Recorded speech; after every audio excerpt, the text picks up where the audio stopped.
I am the official spokesperson of the Democratic Party in Libya.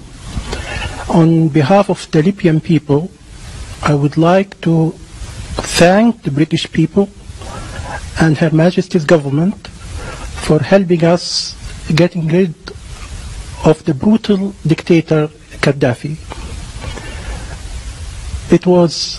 Getting rid of Gaddafi was nothing short of a miracle. We'll always be grateful to Britain.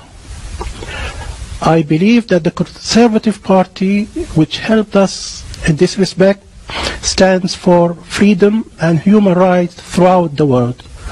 Unlike Labour Party, which supports dictatorships in North Africa, in the Middle East, and in Central Asia.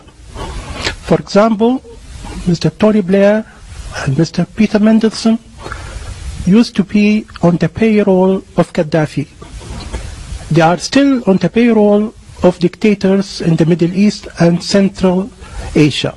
We need to make a very clear distinction between the Conservatives and the Labour Party. We believe that the Conservative Party will go on to help the Arab Spring and support the revolution throughout the Middle East. Thank you. I was waiting for you pulling off a mask and revealing yourself as a comedian. I really cannot believe that you just said the words that you said. The idea that the Conservative Party supports the Arab Spring against dictatorships is so wrong, I don't know whether to laugh or cry. And you obviously haven't been in Libya for a long time. You can't have been. Otherwise you would not dream of coming on international television and discussing Libya as if it were some kind of success. Gaddafi was everything you said he was. And it takes real genius to make Libya worse than it was under Gaddafi. And that's what's been achieved by your friends in the Conservative Party and NATO and their allies, no doubt, in exile in London and elsewhere. Libya no longer exists. Libya is 5 Libyas, 10 Libyas, 20 Libyas, 100 Libyas, all massacring each other. The country is sailing in blood. Hundreds of thousands of refugees are jumping on boats to try and escape and drowning in the Mediterranean. Your country was bombed day and night by NATO. And now Sirte, which was bombed by the Americans when Gaddafi was in, is a self-declared part of the ISIS caliphate. Some success story. ISIS, Al-Qaeda, one brigand group after another, taking control of the airport, of the parliament, chasing out the government. How many prime ministers have you got? How many foreign ministers? It's an absolute catastrophe, Libya. And you come here in your nice suit, safe here in London, and hail it all as some kind of triumph, and you have the gall to salute the Conservative Party. Well, if the Conservative Party do to Britain what they did to Libya, then God help us. God help us.